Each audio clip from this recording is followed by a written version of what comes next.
ፊልሙ ሲጀምር ይህ የምትባለው ወጣት በብስክሌቷ እየበረረች ስትሄድ እናያታለን። ተማሪ ማስተማሪ ሆና የምትሰራ ንቁ ልጅ ናት።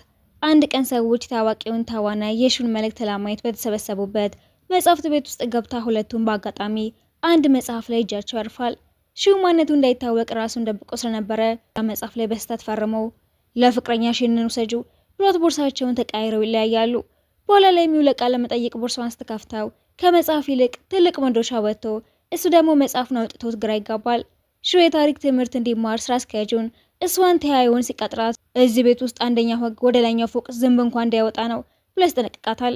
በኋላ ላይም ሺው በፊልም ቀረጻ ወቅት ከከፍታ ላይ ወድቆ ሆስፒታል ውስጥ ሲገባ መምሬ ናት ለማለት ስለሚያፍረም እሷ ረዳቴ እንጂ መምሬ አይደለችም፣ አብራኝ ሆስፒታል መቆየት አለባት ይልና ሆስፒታል ውስጥ እያሉ ለሽርሽር ሲወጡ ፍቅረኛዋ ጁስ ከሌላ ሴት ጋራ መሆኑን ደርሳበት ልቧ ይሳበራል። በዛው ምሽትን ቤቷ ሆና መጽሐፍ ወድቆ ሲመታትና አስተጮኸም ሺው ሰምቶ በቃ ለፍቅረኛዋ ስትል ራሷ ልትጎዳ ነው ብሎ ደንግጦ ወደ ቤቱ ይወስዳታል። በማግስቱ በዝናብ ስትወጣም ፎጣ ሰጥቷት በድንገት በላዩ ላይ ስትወድቅበትም ይደነግጣል። ትምህርት ለመሸሽ ብሎ እሷን የመንጃ ፍቃድ ትምህርት ቤት ያስገባታል። ነገር ግን መንዳት ስላልቻለች 3 አሰልጣኞችን አጋይታ ሆስፒታል እንዲገቡ ታደርጋቸዋለች። እራሱ ሊያስተምራት ሲሞክርም እሷ በሰራችው ስህተትም መኪናው ነው ወይስ እኔ ነው ልትጎጂ የፈለግሽው ብሎ ሲጮህባት እሱ ራሱ ተጎድቶ ሆስፒታል ይተኛል። ወደ ክፍል ውስጥ ገባም በዲዛይን ተሞልቶ አይታወም። አንተ እኮ በሰዎች ፊት የምትኮራው ዝነኛ ስለሆንክ ነው እንጂ ውስጥ ገና አላደገም። በቀረጻው ቦታ ላይም የምትወደው ተዋናይ አበባን ስትሰጠው አበባ እንደማይወድ ይነግራታል። የእሱ ተቀናቃኝ ሰውን ገመቶም እንዲመታው አድርጎ በድብቅ የሚቀርጸው ሰው አዘጋጅቶም እሱም መልሶ የመታውና መጽሐፉን ወርውራም አንተ ሰውዬ ክፉ ስለሆንክ እኮ ነው ያልተሳካለ ብላ ተናግራ የሺውን ቁስል እያከመችለት ለምን ተከላከልሽልኝ ከሶንግ ይልቅ አንተን የበለጠ ወድሃለሁ ስትለው ሺው የደስታ ሳቅ ሊያመልጠው ሲል ራሱን ይቆጣጠረዋል። ወደ ቤት ሲመለሱም ስለበረዳት ኮቱ ሊያለብሳት ይልናም አይ እንደዚህ ካረኩማ እንደማስብላት ነው የሚያሳየው ብሎ ይተዋል። ቤታቸው ውስጥ ሮዝ አልጋ ልብስ ያነጥፍላትና እኔ እኮ ሮዝ አልወድም ለምን አነጠፍከው? እኔ እኮ ሴቶች ሮዝ ይወዳሉ ተብሎ ነው ያነጠፍኩት እንጂ እኔ ራሴ ሮዝ ወድጄ አይደለም። የጀርም ፍርሃት ስላለበትም ምግብ ስትሰራ እባክሽ እጅሽን በደንብ ታጠቢው ወይስ ጀርሞቹን አብረሽ ልታበኝን ያሰብሽው እያለ ያስቃታል።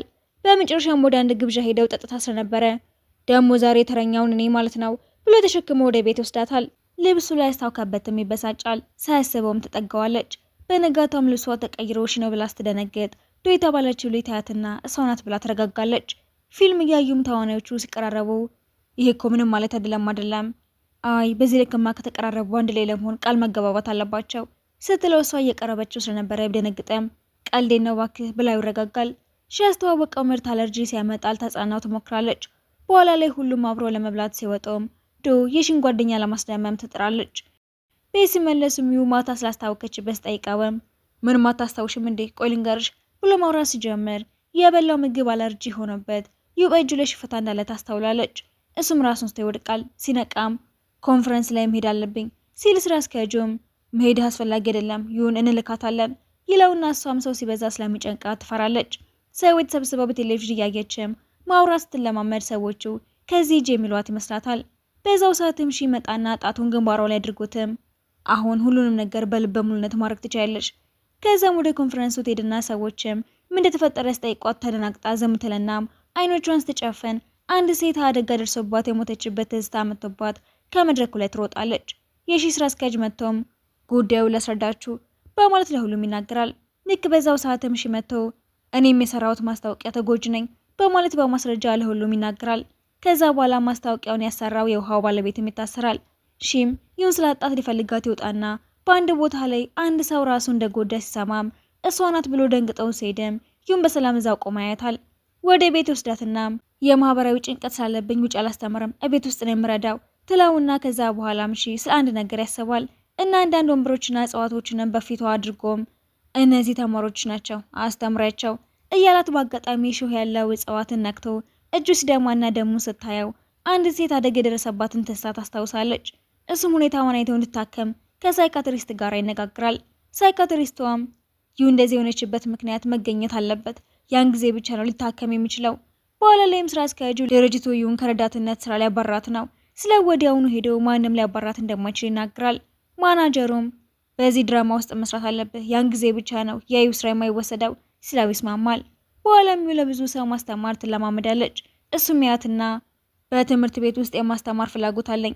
መምህር ለመሆን የሚሰጠውን ስልጠና ላይም ከሺ ጋር ሄዳ የመጀመሪያ ዙር ቃለ መጠይቋን አድርጋ የመጨረሻው ዙሩ ላይ ፋይ የምትባል ሴት መታም በመጨረሻው ዙሩ ለመሸነፍ ተዘጋጂ ብላ አስፈራርታ ስትሄደም ይህቺ ሴት የትምህርት ቤታችን ጎበዝ ተማሪ ነበረች፣ ደግሞ በቴሌቪዥን ቀርባለች ስትል እሱም ምንም እንኳን ጎበዝ ብትሆንም የኔ ረዳት መሆን አትችልም። እሷም ትንሽ ድፍረት ታገኛለች። ከዚህ በኋላም ስራ አስኪያጁ ለሺ ደውላትና የፋይ ወንድም ታመመና ቃለ መጠይቁንም ለማለፍ የምትታገለው ለዚህ እንደሆነ ይነግረዋል። ፋይል እናቷን በስልክም ይህንን ስራ አግኝቼ ገንዘቡን ካገኘሁት በኋላ ነው ወንድሜን ማሳከመው ስትል ሺ በድብቅ ይሰማል። ከዛም በቃለ መጠይቁ ላይ ይሁና ፋይል ለሁሉም ጥያቄዎች ትክክለኛውን መልስ ይሰጣሉ። በመጨረሻም ከአንድ ሽልማት ጋር የተያያዘ ጥያቄ ሲጠየቁ ሺ ትናንትና ማታ ስለዚህ ሽልማት ነግሯ ስለነበረ ትክክለኛው ምላሽ በመስጠት ታሸንፋለች። በኋላ ላይም ፋይል እናቷ ደውላ ለወንድም ሕክምና ገንዘብ መስጠት አልችልም፣ እናቷ ግን ሺ አስቀድሞ የሕክምናውን ወጪ ስለከፈለው እንደተገኘ ትነግራታለች። በሚቀጥለው ቀንም ይሁና ሺ አብረው ሩጫ እየሮጡ የበፊት ፍቅረኛዋ መጥቶ ችላ ትለዋለች።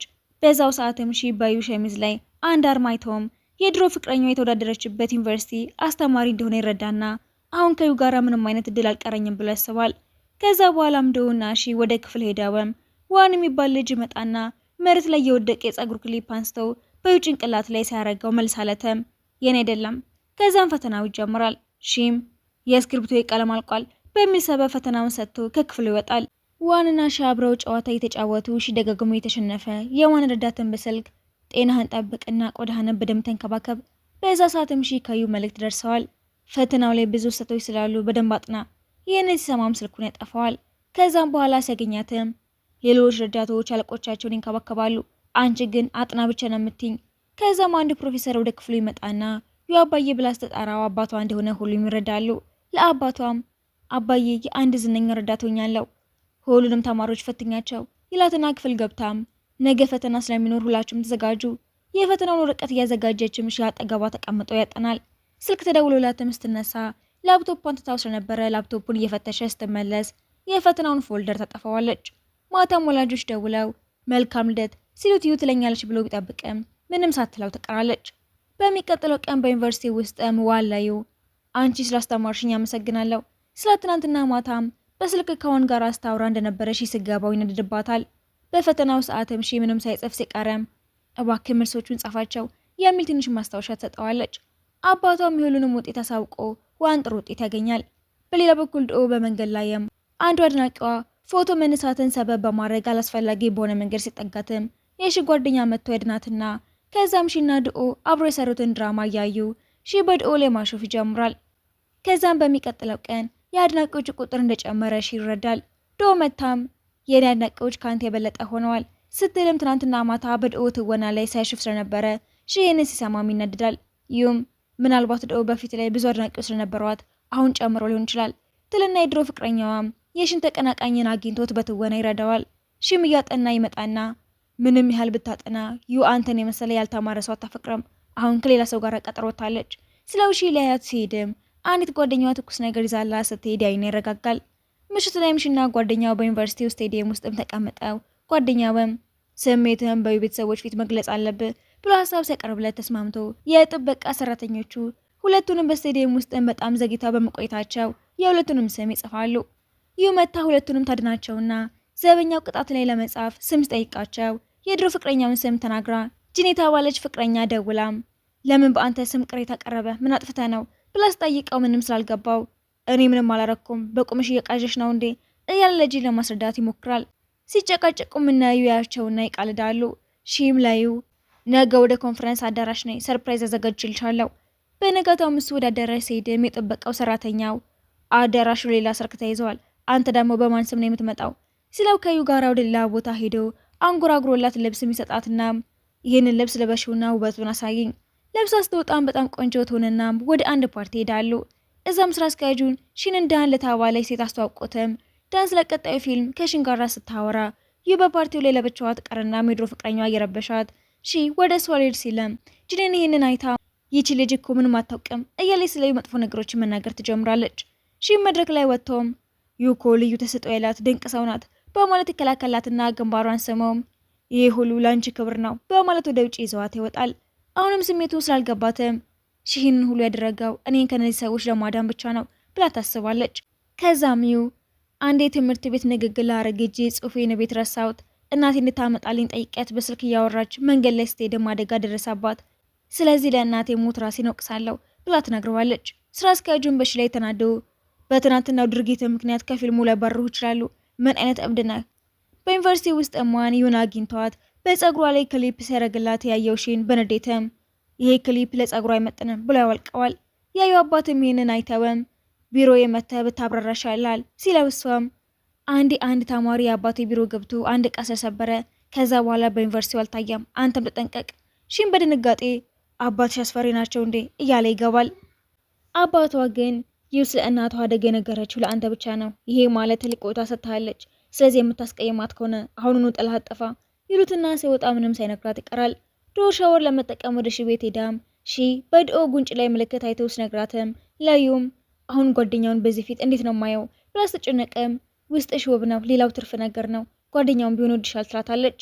ከዚህ በኋላ ሚው ወደ ቤቷ ለመሄድ አንድ ቀን ብቻ እንደቀራት በቀን መቁጠሪያ ላይ ስትመለከተ የመጨረሻ ቀኗ ስለሆነም ዛሬ ታጥና በቃ ተዝናና። በኋላም ሺ በዳይሬክተሩ ፊት ቃለ መጠይቅ በጥሩ ሁኔታም ያደርጋል።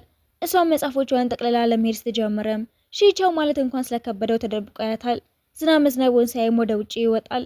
ነገር ግን እሷ በዝናቡም ትሄዳለች። በኋላም ሺ ናፍቆት አላስችል ስላለ ወደ ትምህርት ቤቷ ሲሄድም ሴቶቹ ሺኮ መጣ ብለው ወሬውን ያስራጩታል። ዩ ሺን ይዛው በአባቷ ቢሮ ውስጥም ስትደበቅ አባቷ ገብተውም እናንተ እዚህ የምትሰራላችሁ አላየዋችሁም አሉ ብለው ይወጣሉ።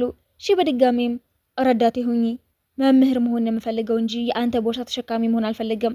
እሱም ለአባቷ ወደ እኔ መመለስ አለባት ብላቸውም አባቷ ግን እሷ ግትር ናት፣ የወሰነችው ብቻ ይሆናል። ሺ አንድ ብላ ተጠቅመውም በድራማው ላይ ስህተት ሰርቻለሁ ብሎ ሲነግራት ደንግጣ ወደ ቀረጻ ቦታ ስትሄድም ቀረጻ 2 ሰዓት ላይ ነው፣ አንቺም በ2 ሰዓት ነይ።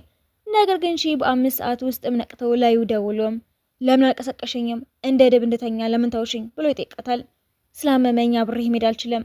ይህን ሰማም ወዲያውኑ ወደ ቤቷ ይሄዳል። ወደ አንድ ፓርቲ መሄድ ቢኖርበትም ስታመመች አብሯት ለመቆየት ይወስናል። እሷን በግድ ወደ ፓርቲው ትወስደዋለች። ከፓርቲው በኋላም የእኔ ፍቅር ጓደኛ እንድትሆኝ ይፈልጋለሁ፣ ጥያቄን ካልተቀበልሽ ወደ ቤት አልሄድም ስላት የፍቅር ጥያቄው ለመቀበል ትገደዳለች። በኋላም ሺ ዩ እሺ ማለቷን ሲያስታውስ በጣም ደስ ይለዋል። ድኦንና ጓደኛውንም ጠርቶም ዩ ባለችበት የፍቅር ጥያቄን ተቀብለኛለች ሲል ዩ ትንሽ ግራ ተጋብታ ትወጣለች። በኋላም የሺ ፊልም የመጀመሪያው ቀን ቀረጻ ሲካሄድም ተቀናቃኙ ከቡድኑ ጋር ይመጣና ሺ የንግግር ቃላቱን ስለሚረሳ ያሽፍበታል። በኋላም ዩ በፊልሙ ላይ ትወና ስለተሰጣተም በጣም የሚያምር ልብስ ለብሳ መታም ዋና ተዋናዩ ሺ ሳይሆን ዣው የሚባል ሌላ ተዋናይ ነበርና ሺ በዚህም ይቀናል። ለዳይሬክተሩም በእኔና በዣው መካከል የውጊያ ትዕይንት ይኖር፣ ጓደኛውም ለሺ ለጥቂት ጊዜ ዩ ቻንን ችላ በላት የሚል ምክር ይሰጠዋል። በሚቀጥለውም ቀንም ለስቀናት ከሌላ ተዋናይ ጋር ሲቀራረብ ትናደዳለች። በነጋታው አንዲት ተዋናይ በመቅረቷ የሷን ቦታ ተክታ ከሺ ጋር ይለማመዳሉ። በድራማ ውስጥም በጣም በመመሰጣቸው ሲቀራረቡ ዶ በድንገት ስትመጣ ዩ ትደበቃለች። ልጅቷም ዩን አይተሃታል እንዴ? አላየኋትም። በኋላ ለመብላት ሲቀመጡም ሺ ለዩ ምግብ እየቆረሰ ሰጣትም ድኦ ከእናትህ ውጪ ለስንት ሴቶች ምግብ ሰጥተህ ታውቃለህ? ለእናትህ ብቻ ነው የሰጠዋት። ታዲያ ቀደም ክፍል ውስጥ ማን ነበረች ስትል ሁለቱም ትወና እየተለማመድን እኛ ነበርን ብለው እውነቱን ይናገራሉ። ጓደኛው ጋር ሄደውም ስራው ስትሰረቀበት ተናደው ለጥቂት ጊዜ ለብቻ መሆን ስለፈለገ ሁሉም እንዲወጡ ይነግራቸዋል። ድኦ ግን ቤት ውስጥ ተደብቃ ትቀርና ይዛታል። እሷም ስራ አስኪያጁ ስለማይንከባከበኝ ወደ ቤት አልሄድም በሚል ሰበብ ትቀራለች። በሌላ በኩል ሺም ላዩ የእኔ ፍቅረኛ ትሆኛለሽ ብሎ በድጋሚ መልእክት ይልክላታል። እሷም በደስታ እሺ ትለዋለች። ዶም የጓደኛውን ስራ ማን እንደሰረቀው ታጋልጣለች። ሁለቱም አብሮ ፊልም ሲያዩም ዶ ወደ ጓደኛው ለመቅረብ ስለምትፈልግ አስፈሪ ፊልም ትመርጣለች። ያው የድሮ ፍቅረኛ መጥቶም የእኔ ፍቅረኛ ሁኚ ብሎ በድጋሚ ሲጠይቃትም ጉንጩ ላይ የጥፊ ምልክት አይታም ከጂን ጋር ተጣልቶ እንደመጣ ትረዳለች።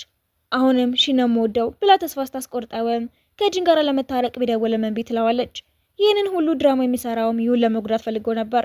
ሺ መጥቶም ያልሽውን ሰምቻለሁ፣ ለእኔ ታማኝ በመሆንሽ በጣም ደስ ብሎኛል። በኋላ ስራ አስኪያጁ ለሺ ደውሎም ስለ ፍቅራችሁ ወሬው ስትስራጭ ከፊልም ላይ ስወጡህ ነው። ለእሷም ካልታወቀ ቁጥሮች ስልክ ይደውልባታል። ዩኒቨርሲቲ ውስጥም አንዳንድ ሴቶች ይሁን ይዘው ብዙ ነገሮችን ሲጠይቋትም ድኦ ደርሳ ታድናታለች። እሷም በወሬው ተበሳጭቷል እንዴ ብላ ስጠይቃትም ዶናቱ ልትነግራት ብትልም ሺ ግን እንዳትናገር ስለከለከላት ሁሉም ነገር በህይወት ውስጥ የተለመደ ነው ብላ ተዋሻታለች። በምሽትም ሺና ዩ ከቤት ውጭ ተቀምጣ በምሱም የመጀመሪያ ቀን የሰጠውሽ ማስታወሻ ደብተር ለመገናኘታችን ሰበብ ነበር። ያንን ደብተር ያኔውኑ ጥየዋለሁ እኮ ትለውና የተቀለለ ለትንሽ ጊዜ ችግራቸውን ረስቷል። ማናጀሩ ጠርቶትም ከዚህ ሴት ጋር ምንም አይነት ግንኙነት እንደሌለ ለህዝብ ተናገር፣ ካልሆነ ውልህን ሰርዘዋለሁ ብሎ ያስፈራራዋል። በሌላ በኩል ወደ ቢሮ ስትመጣም ይሄ ሞኝ ልጅ በአንድ ሴት ምክንያት እንዴት የፊልም ሙሉን ያባክነዋል እየተባለ ሲወራ ትሰማለች። እቤት ስትመለስም ሺ ተከፍተው እያለ ምንም እንዳልተፈጠረ ሆኖ ሲያያት ትገረማለች። በእኔ ምክንያት ብዙ ችግር ደረሰብህ አይደለ? ምንም አይደለም ይላታል። በኋላም ሺ እንቅልፍ ወስዶትም ሲነቃ ይውጥላውን ሊደች ይረዳል። በእኔና በሺ መካከል ምንም አይነት የፍቅር ግንኙነት የለም፣ ግንኙነታችን የሰራተኛና የአሰሪ ብቻ ነው የሚል መልእክት በማህበራዊ ሚዲያ ለቃ ሲያየም በእንዴት ወደ ስራ አስኪያጁ ጋር ሄዶም ይሄ ሁሉ በአንተ ምክንያት ነው የሆነው ብሎ ይጮህበታል። ድኦም የት እንዳለች የሚገልጽ ማስታወሻ ትታለች ብላ ብታጽናናውም እሱ ግን በዚህ ዘመን ማኑ ደብዳቤ የሚጽፈው ፋሽኑ እኮ አልፏል። ኪሱ ውስጥ እጁን ሲከት ግን አንድ ወረቀት አግኝቶ ሲያየው የልብስ ማጠቢያ ቁጥር ብቻ ነበር። ከዛም ወደ አባቷ ቢሮ ሲሄድም ለጥናት ወደ አንዲት ጥንታዊ ከተማ ሄደዋል ተብሎ ይነገረዋል። እሷም ከአባቷ ጋር ሆና ታለቅሳለች። መጽሐፍ ስታነብም ሆነ ሰውን ስታየም ሺ ትዝ ይላታል። በሌላ በኩል ስራ አስኪያጁ ጋዜጣዊ መግለጫ እየሰጠም ሺ ከዩ ጋር ያለንን ግንኙነት ስህተት ነበር። ይህንን ዜና በቴሌቪዥንም ትከታተለዋለች። በመግለጫው ላይ ተቀናቃኙም ሆን ብሎ የለቀቀው የሺና የዩ ፎቶም ይታያል። ሺ ግን ፎቶ ብቻውን ግንኙነት እንዳለን አያረጋግጥም ካለ በኋላ በፕሮጀክተሩ ላይም ሌሎች ፎቶዎችን እያሳየም በጣም ስለምወዳት ፍቅረኛ እንድትሆን የጠየቅኳት እኔ ነኝ። ታዋቂ ስለሆንኩኝ አይደለም ስለምትወደኝ ነው ከኔ ጋር የሆነችው። እሷን ንጹናት ታዋት በቃ በእኔ ምክንያት የተጎዱ አድናቂዎች ይቅርታ ጠይቃለሁ። ይህንን ስታይ ስሜታዊ ሆና ሺ ልታገኘው ስትሄድ በሩ ላይ ወድቀው ስታል ትነቃለች። አባቷን ስጠይቀውም አባትሽ ናቸው የጠሩኝ ይላታል። ስራ አስኪያጁን በተናገረው ነገር ላይ ወቅሰው ስደውለትም ወንድሜ ተሰቆጣ ላይ እንደደወልከው ብሎ ስልኩን ይዘጋበታል። ዶና ጓደኛውም ወደ ሺ ቤት ሲሄዱ መንገዱ ስለራቀባቸው አቅፈ ተሸከመኝ እሱ ግን እምቢ ይላታል። ሺና ዩ አንድ ላይ ሆነው ያየው አባቷም ደስ ይለዋል። አባቷም ለጓደኛው ሺኮ አማቼ ነው ስለ ውዩ ደግሞ አፍራ ትወጣለች። በዛ ምሽትም ሺ ክፍልም ጓደኛዬ ያንኮራፋል በሚል ሰበብ በዩ ክፍል ውስጥ ለመተኛት ይሞክራል። እሷም እሺ መሬት ላይ ተኛ። አባቷ መቶ ከኔ ክፍል አጠገብ ተኛ። ዩ አንገት ሐብል ነጠፋባት ስታውቅም ፍለጋ ትወጣለች።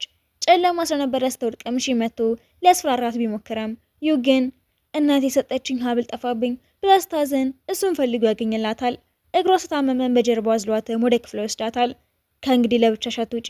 ክፍል ውስጥ እግሯን መድኃኒት ስቀባላትም መሬት ላይ አልጋ ታዘጋጅለታለች። ከዛም ሺ ወደ አንድ ቦታ መሄድ አለብኝ ስላት አብረው ለመሄድ ብትሞክርም አንቺ እዚሁ ጥንታዊ ከተማ ውስጥ ብትቆይ ይሻልሻል ብሎ ይነግራታል። እሱም ወደ ቤቱ ተመልሶ በጣም ናፍቃታል። በሌላ በኩል አባቷ ከሺ እጅ የተሰራ ምግብ ካልበላሁ አሻለኝም ስሉ ዩ እንደ ሺ ለመስራት ትሞክራለች። ዶሮ ብታበስልም ጣዕሙ ባይስተካከልም አባቷ ግን እሷ ስለሰራችው ብቻ በደስታ ይበሉታል። ከዛ በኋላም ሺ ከሁሉም ስራዎቹ በሌላ ይተካል። እሷም እንደሱ በቅመም ዶሮ መስራትን ለማመዳለች። ሺም ስልክ ባለማንሳቱ እቤቱ ድረስ ሄዳም በድጋሚ ፊልም ታገኛለህ አትጨነቅ እያለችው ታጽናናዋለች። በቦርድ ስብሰባ ላይም ሺ ለጊዜው ከስራ እንዲታገድ ይወሰናል።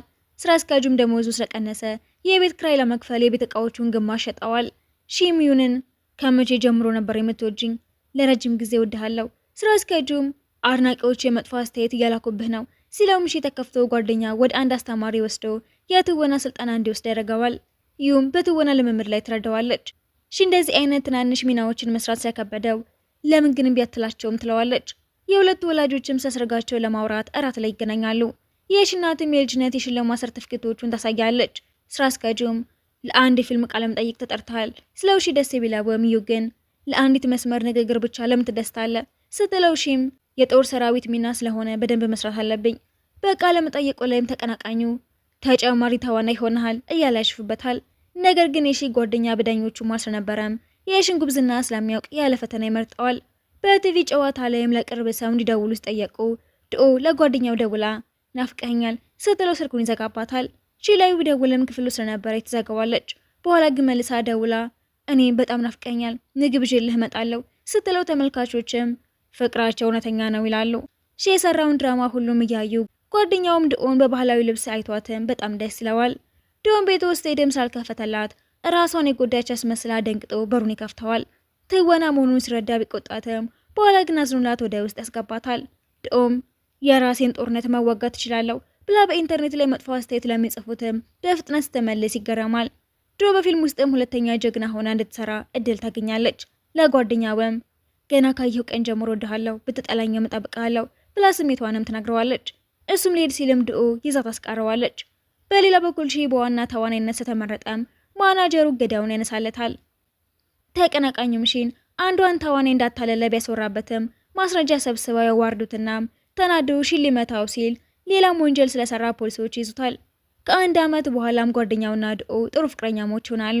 ይሁም ሰው ሲሰበሰብ የሚጨንቃት በሽታው አለቋትም ስታስተምርና ከሺ ጋራም በፍቅር ሲኖሩ እያሳየን ፊልሙ ይጠናቀቃል።